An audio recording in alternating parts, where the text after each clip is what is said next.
দিন থেকে কিন্তু এই গরিবদেরকে খাবার দেওয়া হতে আপনার হচ্ছে তাদেরকে হচ্ছে নিত্য প্রয়োজনীয় দ্রব্যাদি দেওয়ার এই থেকে সবগুলো সামাজিক কার্যক্রমগুলো শুরু করেছেন। এবং প্রথম দিন ঢাকা পরিষ্কার করা একটা উদ্যোগ জামাতের আমির গ্রহণ করেছেন।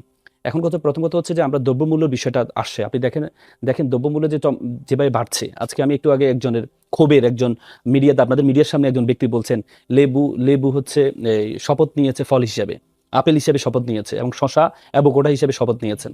তার মানে কি লেবুর দাম হয়ে গেছে আপেলের সমান, আবার শশার দাম হয়ে গেছে অ্যাভোকাডোর সমান। তাহলে দেখেন প্রথম কথা যে দামটা বৃদ্ধি হলো কেন। আমি খুব আশান্বিত ছিলাম, আমি খুব আশাবাদী মানুষ। আমি খুব আশা করেছিলাম এই গভর্নমেন্ট চাইলে, কারণ বাংলাদেশের আপনি জানেন বাংলাদেশের বর্তমানে সিন্ডিকেট এবং হচ্ছে আপনার বাজার যে চাঁদাবাজিগুলো হয় এগুলো কিন্তু 80% কিন্তু সরকারি দলের পক্ষ থেকে এবং সরকারি দলের কন্ট্রোলে হয়। তাহলে আমি মনে করেছিলাম যে প্রথম যেহেতু ক্ষমতা আসছে ওনাদের কর্মীরাও চিন্তা করবে যে আমাদের গভর্নমেন্টকে, যেহেতু আমাদের গভর্নমেন্টের ইলেকশন নিয়ে বিভিন্ন প্রশ্ন উঠেছে, যদি আমরা জনগণকে একটু স্বস্তি দিতে পারি তাহলে এটা আমাদের গভর্নমেন্টের জন্য ভালো কিছু হবে। দেখেন দ্রব্যমূল্য বৃদ্ধি পায় প্রথম হচ্ছে ন্যাচারালি বৃদ্ধি পায়, যেমন চাহিদা বাড়লে দ্রব্যমূল্য বৃদ্ধি পাবে, এটা স্বাভাবিক কথা, এটা হচ্ছে ন্যাচারালি। কিন্তু কৃত্রিম কিছু কারণ আছে। প্রথম কারণ হচ্ছে সিন্ডিকেট, এবং দ্বিতীয় কারণ হচ্ছে বাজারে চাঁদাবাজি। আপনি দেখেছেন বাজারে চাঁদাবাজিগুলো কিন্তু অনেক প্রক্রিয়া হয়, এবং এগুলো কিন্তু হচ্ছে সরকারি দলগুলো বেশিরভাগ কন্ট্রোল করে, সিন্ডিকেটগুলো সরকারি দলগুলো কন্ট্রোল করে। কিন্তু আমরা খুব হতাশ হই যখন একজন মন্ত্রী মুখ থেকে যখন চাঁদাবাজি নিয়ে কথা বলা হয় যে সমঝোতায় যদি চাঁদা দেওয়া হয় সেটাকে চাঁদাবাজি না। আপনি এখানে একটা নৈতিক সমর্থন তাদেরকে দিয়ে দিলেন। আমরা এর আগে মন্ত্রীদের মুখে শুনতাম যে সহনীয় মাত্রা ঘুষ খাও, আমার আগের মন্ত্রীরা বলতো সহনীয় মাত্রায় ঘুষ খাও। তাহলে আপনি যখন এই কথাটি বলেন, আমি জানি না আসলে আমরা বিবেকহীনদেরকে মন্ত্রী বানাই নাকি মন্ত্রী হওয়ার পর মানুষ বিবেকহীন হয়, আমার মাথা ধরে না। আমি শুনেছি, আমি আপনাকে বলি, উনি যেটা বলতে চেয়েছেন যে সমিতিগুলো চাঁদা নেয়, ধরেন জামাতের শ্রমিক কল্যাণ ফেডারেশন আছে বা ধরেন সাংবাদিক সমিতি আছে, সেটাতে সদস্য হিসেবে যে চাঁদা দেয় সেটাকে আপনি চাঁদাবাজি বলবেন? দেখেন এই পর্যন্ত যারা চাঁদা দেয় ধরে না, কারণ পুলিশ এবং হচ্ছে যারা নেয় তারা সমঝোতা টাকাটা নেয়, তাহলে ওরা একটা সিকিউরিটি পায়, সিকিউরিটির কারণে সমঝোতায় টাকাটা দেওয়া হয়। আপনি দেখেন একটা বাজারে লোডিং আনলোডিং হয়, মালামাল লোডিং আনলোডিং হয়, সেখানে কিন্তু টাকা যখন আপনি যখন সেখানে যখন টাকা দিতে হয়, তাকে লোডিং আনলোডিং টাকা দিতে হয়, তারপর গাড়িটা যখন রাস্তায় চলে তখন সেখানে তাকে টাকা দিতে হয়। এই সব কিছু দিতে গিয়ে কিন্তু বাজারে দ্রব্যমূল্যের দামটা কিন্তু বেড়ে যায়। এটা কিন্তু এই গভর্নমেন্ট কিন্তু চাইলে খুব সহজে পারে। আমি যেদিন সরকার গঠন করেছে এই দিন আপনার যমুনা টিভিতে আমি বলেছিলাম তারেক রহমান সাহেবের আমাদের প্রধানমন্ত্রীর সবচেয়ে বড় চ্যালেঞ্জিং হবে চাঁদাবাজদেরকে কন্ট্রোল করা, এটা ওনার জন্য সবচেয়ে বড় চ্যালেঞ্জিং হবে। কিন্তু এত বছরের ব্যবস্থা, মানে ধরেন 2 দিনে উনি শেষ করে ফেলবেন। উনি আজকে ঘোষণা দিয়েছেন শনিবারেও তিনি অফিস করবেন, নিশ্চিতভাবে পরিস্থিতির গুরুত্ব অনুধাবন করেই তিনি সেসব সিদ্ধান্ত না। এখন কথা হচ্ছে আপনি একটা টিম ওয়ার্ক লাগবে আপনার, আপনি একটা ব্যক্তি পরিবর্তন হলে হবে না, আপনাকে টপ টু বটম এই যে রাজনীতির সংস্কৃতি পরিবর্তন করতে হবে। আমি শুরুতে আপনাকে বলেছিলাম আমাদের রাজনীতির সংস্কৃতি পরিবর্তন করা দরকার। আমাদেরকে রাজনীতিবিদদেরকে যাদের পেশা থাকবে না তাদেরকে রাজনীতিতে আনার সুযোগ দেওয়া হবে না। আপনি দেখেন আমাদের রাজনীতির সংস্কৃতি কি, আমাদের রাজনীতির সংস্কৃতি হচ্ছে একজনে যখন কোথাও যাবে, কোনো একটা নেতার সাথে দেখা করতে যায় 10 জনকে নিয়ে যায়। সে যখন একা যায় তখন নেতা বলে তুমি একা আসছো কেন, 10 জন কই? সে যখন 10 জনকে নিয়ে যায় তখন 10 জনের খরচ তাকে বিয়ে করতে হয়। এই যে রাজনীতির সংস্কৃতিটা পরিবর্তন করতে হবে, এটা যদি পরিবর্তন এখন না হয়, এত সুন্দর একটা এই গণ অভ্যুত্থানে কিন্তু এখন যে বিরোধী দল আছে এই বিরোধী দলে কিন্তু এই জিনিসটা কিন্তু তাদের মধ্যে খুবই নেই। মানে হচ্ছে আপনি যখন এখন রাস্তায় মাঠে নামবেন তখন তারা এটাকে কিন্তু বড় আকারে ধারণ করবে, প্রকাশ করবে। তাহলে এটা আপনার বড় চ্যালেঞ্জ, এই চ্যালেঞ্জটা আপনাকে মোকাবেলা করতে হবে। কিন্তু আপনার মন্ত্রীরা যখন এই শব্দ চয়ন করবে তখন তাদেরকে একটা নৈতিক সমর্থন দিচ্ছে। রাজনৈতিক সংস্কৃতির পরিবর্তন মানে কি শুধুই সরকারের দলের রাজনীতিবিদদের আচরণের পরিবর্তন, নাকি বিরোধী দল যারা তাদেরও পরিবর্তনের কথা আপনি নিশ্চয়ই বোঝাচ্ছেন? জি, আমি আরেকবার আপনার কাছে আসবো। আমি আরেকবার ব্যারিস্টার কবির আপনার কাছে আসতে চাই যে এই যে মূলত সড়ক পরিবহন, সেতু এবং রেল বিভাগ, এই 3 মন্ত্রণের দায়িত্ব যে মন্ত্রী পেয়েছেন, উনার ভাষ্য হচ্ছে যে সড়কে আসলে শৃঙ্খলা নিয়ে উনি কথা বলছিলেন। উনি কিন্তু শহরের শৃঙ্খলা বলতে এই যে অটোরিকশা যে বন্ধ করা যাচ্ছে না, এটা দিয়ে সভ্য দেশে চলতে পারেন সেটাও বলেছেন। কিন্তু তার যে বক্তব্য নিয়ে আলোচনা হচ্ছে সেটা হচ্ছে মনে হচ্ছে যে তিনি চাঁদাবাজিকে এক ধরনের বৈধতা দিচ্ছেন। ওনার আরেকটা ইন্টারভিউ পড়ছিলাম, তিনি আসলে বলছেন যে শ্রমিক ফেডারেশন, মালিক ফেডারেশন যেগুলো নেয় সেগুলোকে উনি চাঁদা মনে করতে চান না। এটা সম্ভবত তার বক্তব্যের সারমর্ম বলে তিনি দাবি করছেন একটি ইন্টারভিউতে। টাকা দিয়ে এখানে কোনো টোল নেই, কিন্তু আপনি একটা সমিতির নাম দিয়ে একটা রিসিট করলেন, রিসিট করে আপনি সেখানে 20 টাকা 30 টাকা করে নিচ্ছেন। যদি বলা হয় এটা কি, রিসিট আছে দেখেন এটা তো অমুক সমিতির টাকা, আমরা এটা নিয়েছি, কি বলে টেন্ডার নিয়েছি, বা আমরা এটা নিয়েছি সে নিয়েছি বলে একটা বৈধ করা হয়। এবং আপনি যেখানে যাবেন টোল পাবেন, আপনি কাগজপত্র ছাড়া কোনো টোল পাবেন না। আপনি দেখেছেন একটু আগে আপনি শৃঙ্খলার কথা বললেন, পরিবহন শৃঙ্খলা সবচেয়ে বড় করছে হচ্ছে পরিবহন, আপনার যে পরিবহন যে সমিতি আছে আপনি দেখেন পরিবহন মালিক সমিতিগুলো আপনি দেখেন ঢাকা শহরে যত মানে এই ফিটনেসবিহীন গাড়িগুলো দেখবেন, এই গাড়িগুলো চলছে প্রশাসনের সহযোগিতায়। প্রশাসন এখানে কঠোর এই করছে না কেন? কারণ পরিবহন সমিতিগুলো সরকারি দল পরিচালনা করে এবং তারা প্রশাসনের সাথে একজন লিয়াজ করে যে আমার এই গাড়িগুলো যাবে, এই গাড়িগুলো আপনি কখনো ধরবেন না কাগজপত্রের জন্য। এই যে এখান থেকে টাকা নিচ্ছে, আবার ওই দিক থেকে প্রশাসনকে বিলাচ্ছে, কিছু নিচ্ছে, প্রশাসন নিচ্ছে, আবার কিছু সমিতিগুলো নিচ্ছে। যে এইভাবে যে প্রক্রিয়াটা কিন্তু সরকার চাইলে খুব কঠোর হস্তে যদি আইন প্রয়োগ করা যায় তাহলে কিন্তু বন্ধ করা যাবে। তারপর আসেন আপনি যে বললেন পরিকল্পনা, আমরা শুরুতেই বলেছিলাম, কারণ এবার এই গভর্নমেন্ট যে পরিকল্পনাগুলো ইশতেহারগুলো ওনারা দিয়েছেন যে ওনারা এই খাল খনন করবেন, আমরা দেখেছি প্রতিদিন 11 কিলোমিটার খাল খনন করতে হবে। মানে যেদিন আপনি শপথ গ্রহণ করেছেন সেদিন থেকে আপনাকে প্রতিদিন 11 কিলোমিটার করে, যে ঈদের দিন হয় ঈদের দিন 11 কিলোমিটার খাল খনন করতে হবে। তারপর হচ্ছে আপনি ফ্যামিলি কার্ডের কথা বলেছেন, আপনার ফ্যামিলি কার্ডের যে বাজেট, আপনি 4 কোটি যে পরিবার আছে সেই পরিবারকে যদি আপনি দিতে চান তাহলে যে টাকাটা, এটা হচ্ছে আমাদের বাজেট হয় 7 লক্ষ কোটি টাকা, সেখানে প্রায় 1 লক্ষ কোটি টাকা আপনার ফ্যামিলির এই যে টাকাটার জন্য আপনার খরচ করতে হবে। তো তাহলে আপনি সবাইকে দেবেন না, পরীক্ষামূলকভাবে পাইলট আপনি যেভাবে দেন আমি মনে করি যদি ওনারা দিতে পারেন, অর্থনৈতিক যোগানটা দিতে পারেন, কিচ্ছু দরকার নেই। আমাদের প্রতি বছর যে পরিমাণ টাকা আমাদের যে কর বৃদ্ধি না করে শুধুমাত্র আমাদের যে করে যে ফাঁকিগুলো হয় সেখান থেকে আপনি একটা ফ্যামিলি কার্ড না, আপনি 4 কোটি পরিবারকে আপনি 1 বছরের ফ্যামিলি কার্ড দিতে পারবেন শুধুমাত্র কর ফাঁকি যদি রোধ করতে পারেন, আপনি করে যে বিশৃঙ্খলা আছে সেটা যদি রোধ করতে পারেন, এবং যে করে মানি লন্ডারিং যে পরিমাণ টাকা হয়, 4টা বাজেটের টাকা একটা মানি লন্ডারিং হয়ে যায়। এই জিনিসগুলো যদি করতে হয়, এই জিনিস করতে হলে প্রথম কথা হচ্ছে নিজেকে পরিবর্তন করতে হবে। আপনি নিজেকে রাজনীতিবিদরা বেশিরভাগ রাজনীতি করে হচ্ছে নিজের আখের গোছানোর জন্য, দেশের আখের গোছানোর জন্য না। যদি নৈতিক ভিত্তিটা যদি স্ট্রং হয় যে না আমরা জনগণের জন্য কিছু করতে চাই, জনগণ আমাদেরকে ভোট দিয়েছে, এর আগে সরকার করে নাই কেন? সরকার মনে করতো আমরা তো জনগণের ভোট পাই না, তো জনগণ তো আমাদের কোনো অ্যাকাউন্টেবিলিটি নাই। কিন্তু এবার তো জনগণের উপর অ্যাকাউন্টেবিলিটি আছে, সেই অ্যাকাউন্টেবিলিটির জায়গা থেকে যদি ওনারা চেষ্টা করে, আমার মনে হয় ওনারা যদি এই নিজের পরিবর্তন করতে পারে তাহলে আমার মনে হয় এই যে পরিকল্পনা, এই পরিকল্পনার বেশি কষ্ট হবে না। যে সে আলোকে সরকার ছিল না, কারণ সংবিধানে আলোকে সরকার ছিল যে 3 মাস 6 মাস সর্বোচ্চ ক্ষমতা। এর বাইরে ডক্ট্রিন অফ নেসেসিটির কারণে এই সরকার দুইটা আয়োজন করেছে, একটা হচ্ছে গণভোট আর একটা হচ্ছে নির্বাচন। তাহলে গণভোটটা হচ্ছে দেশ কিভাবে চলবে, আর নির্বাচন হচ্ছে দেশ কে চালাবে। তো দেশ কে চালাবে, জনগণ ভোট দিয়েছে 50%, আর 69% ভোট দিয়েছে দেশ কিভাবে চলবে। এখন কত আপনি বললেন সংবিধানের শপথটা নেই, অন্তর্বর্তীকালে সরকার যখন শপথ গ্রহণ করেছে এটা কি সংবিধানে ছিল? সংবিধানে ছিল না, কারণ অন্তর্বর্তীকালীন সরকার শপথটা গ্রহণ করেছে হচ্ছে প্রধানমন্ত্রীর শপথ, এটা সংবিধানে ছিল না। তাহলে আপনি গণভোটের ক্যাম্পেইন করলেন, গণভোটের আপনি এটা আসছে কেন? ডিসেন্টিং আসার কারণেই তো, যখন এই রাজনৈতিক দলগুলো ঐক্যমত হতে পারছে না তখনই কিন্তু বাধ্য হয়ে গণভোটে আসছে। যদি সবাই একমত হইতো তাহলে কিন্তু গণভোট দরকার ছিল না। তাহলে আপনি গণভোটে ক্যাম্পেইন করলেন, গণভোট মেনে নিলেন, আদেশটা সেটাও মেনে নিলেন, আদেশে বলা আছে প্রথমে গিয়ে 2টা শপথ নিতে হবে, তাহলে গিয়ে আপনি ক্ষমতা যাওয়ার পরে আপনি কেন দ্বিতীয় শপথটা নেবেন না? আপনি প্রতিবাদ করেছে, কিন্তু প্রতিবাদের ভাষাটা কিভাবে হবে? প্রতিবাদের ভাষাটা হচ্ছে আপনি জনগণকে 2/3 মেজরিটি পেয়েছেন, আপনি চাইলে আপনি একই সরকার গঠন করে ফেলতে পারবেন। তারা যদি শপথ নাও নিত তারপরে সরকার কন্টিনিউ আসছে। এই হেডিং এর আলোকে সমালোচনাটা হওয়াটা খুবই স্বাভাবিক, and this is the democracy, beauty of the democracy. আমরা সমালোচনা করতে পারছি। এখন আমাদের এই মাননীয় মন্ত্রী যে কথাটা বলছেন যে দেখেন, আমরা যদি এখন 4 জন মিলে একটা পিকনিকে যাওয়ার চিন্তা ভাবনা করি এবং সেই টাকাটা যদি তুলি, সেটাকেও কিন্তু আমরা চাঁদা বলবো। আমরা কিন্তু চাঁদা দেই, আমাদের সমবায় সমিতি, আইনজীবীদের যে সমবায় সমিতি, সেখানেও আমরা চাঁদা দিই। চাঁদা শব্দটা কিন্তু ইজ দেয়ার, বাট এটার চাঁদাটাকে আমরা খারাপভাবে বুঝাই গিয়ে হলো যখন জিনিসটাকে অবৈধ প্রক্রিয়ায় বা এক্সটর্শনের আলোকে দেখি আমরা, যে জোর জবরদস্তি করে নেওয়া হচ্ছে। এখন মাননীয় মন্ত্রী যে কথাটা বোঝানোর চেষ্টা করেছেন, আমি সম্পূর্ণ কয়েকটা পত্রপত্রিকা দেখেছি এবং ভিডিও দেখেছি, যে ওখানে হয়তো বা সমবায় সমিতি নিয়ে একটা প্রশ্ন করা হয়েছিল, সেটার আলোকে উনি বলেছেন যে মালিক সমিতি আছে, শ্রমিক সমিতি আছে, এদেরকে যদি এই সমিতিতে যদি কেউ উন্নয়নের জন্য তারা যদি কেউ চাঁদা দিয়ে থাকে, সেটাকে উনি চাঁদা হিসাবে দেখতে চান না। এটা কোন চাঁদা? মানে এটা আপনি আমি যেই চাঁদাটা নিচ্ছি পিকনিকের জন্য সেই চাঁদাটা না, যেটা জোর জবরদস্তি করে যে চাঁদাটা নেওয়া হয়। ধরেন কথাটা রাস্তায় কিছু অবৈধ টোল নেওয়া হয়, যেগুলা সরকার অনুমোদিত না, সেইগুলাকে চাঁদা বলতে পারি। কিন্তু আমি যে এলিভেটেড এক্সপ্রেসওয়ে বা অন্য জায়গায় ইয়েতে উঠতে গেলে যে টোলটা দেই, সেটা সরকার অনুমোদিত, সেটাও কিন্তু চাঁদা, কিন্তু সেটা এক্সটর্শন না, আমাকে দিতে হবে সেটা। তো সেই আলোকে যদি দেখি তাহলে আমার মনে হয় উনি যেটা বলেছেন আমি এটাকে সমর্থন করি। কিন্তু হ্যাঁ, যেভাবে এটা পেশ হয়েছে সেইভাবে জিনিসটা পেশ হওয়াটাও আসলে একটু অস্বাভাবিক ছিল।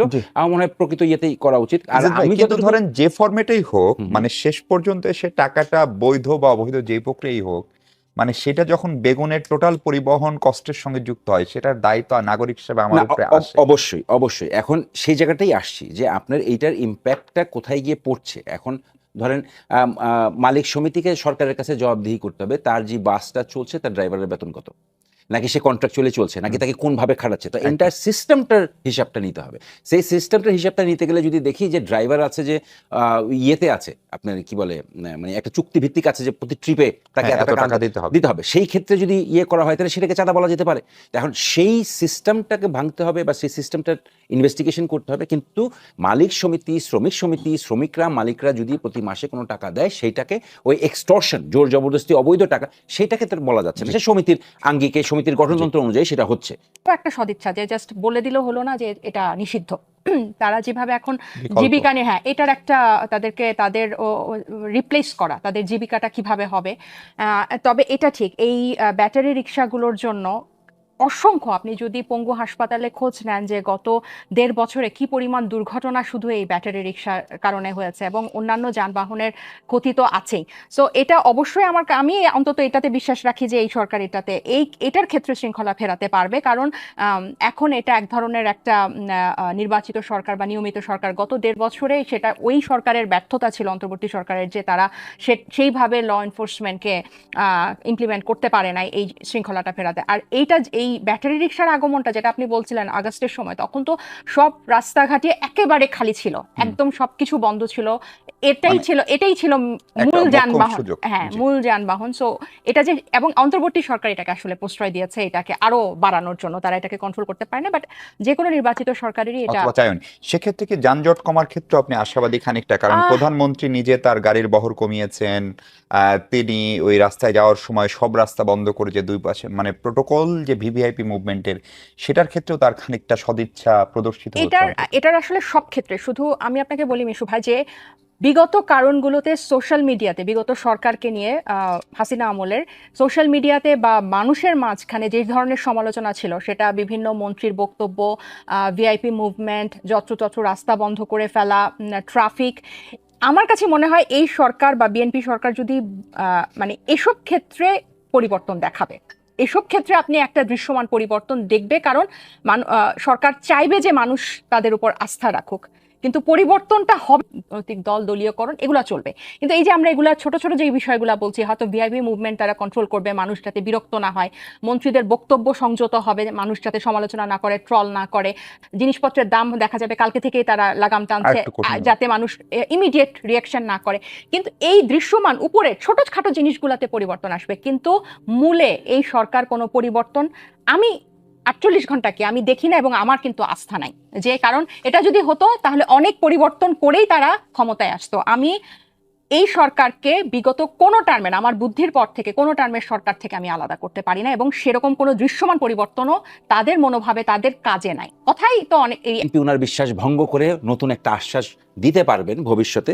এবং আমার আল মামুন সাহেব যেটা বললেন যে নিজেকে চেঞ্জ করতে হবে, শুধু নিজেকে না, আমাদের সবাইকেই চেঞ্জ হতে হবে, আমাদের সবাইকেই বাংলাদেশি হতে হবে, আমাদের সবাইকেই বাংলাদেশকে ভালোবাসতে হবে, আমাদের সবাইকেই চেঞ্জ করতে হবে। এবং তর্কের জন্য তর্ক না করে, আপনার এই আপনার সমালোচনার জন্য সমালোচনা না করে, যৌক্তিকভাবে যদি আমরা সমালোচনা করি, সেটা যে কেউ আমার মনে হয় গ্রহণ করবে। কারণ সেটা যে সরকারে আছে তার সফলতার দিকে এনে দেবে, এবং সে যদি সফল হয় সে ভবিষ্যতেও থাকতে পারবে। আর এই টাকা কোত্থেকে আসবে, অর্থ যোগান কোত্থেকে আসবে, এটা নিশ্চয়ই বিএনপির ঊর্ধ্বতন নেতৃবৃন্দ এবং সরকারে যারা আছেন এনারা সেই হিসাব করেই আছেন। এবং ইশতেহারের কথায় যেটা বললেন যে কিভাবে করবেন না করবেন, ইশতেহার যেটা বিএনপি দিয়েছে এটা তো জনগণ গ্রহণ করেছে। এখন বিএনপি যদি সেইভাবে ডেলিভারি না দিতে পারে তাহলে সামনে বিএনপি আসবে না, সোজা হিসাব। এটা নিয়ে আর কিছু করার নেই। এখন বিএনপি 5 কোটি টাকা কেমনে জোগাড় করবে, এটা কেমনে করবে, সেটা এটা সময়ের ব্যাপার আছে। আর আপনার কথা হলো যে এটা তো বাস্তব কথা, যে মানি লন্ডারিং যেভাবে হয়, মানি লন্ডারিং যেই পরিমাণের টাকা মানি লন্ডারিং হয়েছে, এই টাকা আমার দেশে থাকলে তো উন্নতির আজকে অবস্থা হয় না। তো ডেফিনেটলি সেই জায়গাটাও দেখবে এবং দুর্নীতির দিকে তো জিরো টলারেন্স থাকবে। সো আমার মনে হয় আপনি আশাবাদের জন্য এবং সময়, let's wait and see what government. আপনি বলছিলেন যে এই যে ধরেন বিএনপি যে কথা বলে এসছে, ফলে বিএনপি তো কিন্তু তত্ত্বাবধায়ক সরকারকে বাতিল করে নিজেদের অধীনে কিন্তু নির্বাচন করতে চায়, 1 মাস পরে আবার এটা দিতে হয়েছে। এবং এর পরে তো তত্ত্বাবধায়ক 111 আসলো এবং আওয়ামী লীগ সেই একই 2/3 ব্যবহার করে তত্ত্বাবধায়ক সরকার ব্যবস্থা বাতিল করে 17 বছর স্বৈরাচার কায়েম করলো। আমি বলছি এই সংবিধান এবং এই যে বাংলাদেশের রাজনৈতিক কনস্টিটিউশনাল যে ইকোসিস্টেম, এটা আওয়ামী লীগের জন্য তৈরি, এটা বিএনপির জন্য তৈরি না। এই কারণে বিএনপি ঠিক আওয়ামী লীগ যে কাজটা করে স্বৈরাচার কায়েম করেছিল, বিএনপি ঠিক ওই জায়গাটাতে 111-কে স্বাগত জানিয়েছিল। এবং এই যে আস্থার জায়গাটা, বিশ্বাসের জায়গাটা কোথায় আসে? হিস্ট্রি থেকেই আসে। বিএনপি বারবার কথা রাখে নাই, বারবার। এবং এটা আমরা গত 1.5 বছরে আপনারা ডেকেছেন, আমরা প্রত্যেকবার বলেছি কে শপথ পাঠ করাবে। আপনি বলেন, আপনি এতদিন ধরে সাংবাদিকতা এবং গত গণ অভ্যুত্থানের পরে এত ক্রুশালি আমরা প্রত্যেকটা সময় কভার করেছি, কখনো এই আলোচনাটা এসেছিল কে শপথ পাঠ করাবে? আমার কাছে মনে হয়েছে বিএনপি সরকার, আমি জানি না এটা অন এয়ারে বলাটা ঠিক হচ্ছে কিনা, যে বিএনপি প্রথম সরকার গঠন করার পর তাদের প্রথম কাজ হচ্ছে কিভাবে জুলাই সনদ থেকে তারা সরে আসবে, এবং তারা সরে এসেছে। এবং বিগত সময়ে কিন্তু তাদের অনেক দায়িত্বশীল নেতা মির্জা আব্বাস থেকে শুরু করে, কিন্তু বিএনপি বলেছে যে জুলাই সনদে যেগুলো তারা নোট অফ ডিসেন্ট ছাড়া করেছেন সেগুলো তারা বাস্তবায়ন করবে। কিভাবে করবে? তাদের রূপরেখা কি, রোড ম্যাপ কি, যেখানে তারা বলেছে যে তারা যে সংস্কারের আমরা একটাও রাখবো না, সব ছুড়ে ফেলে দিব।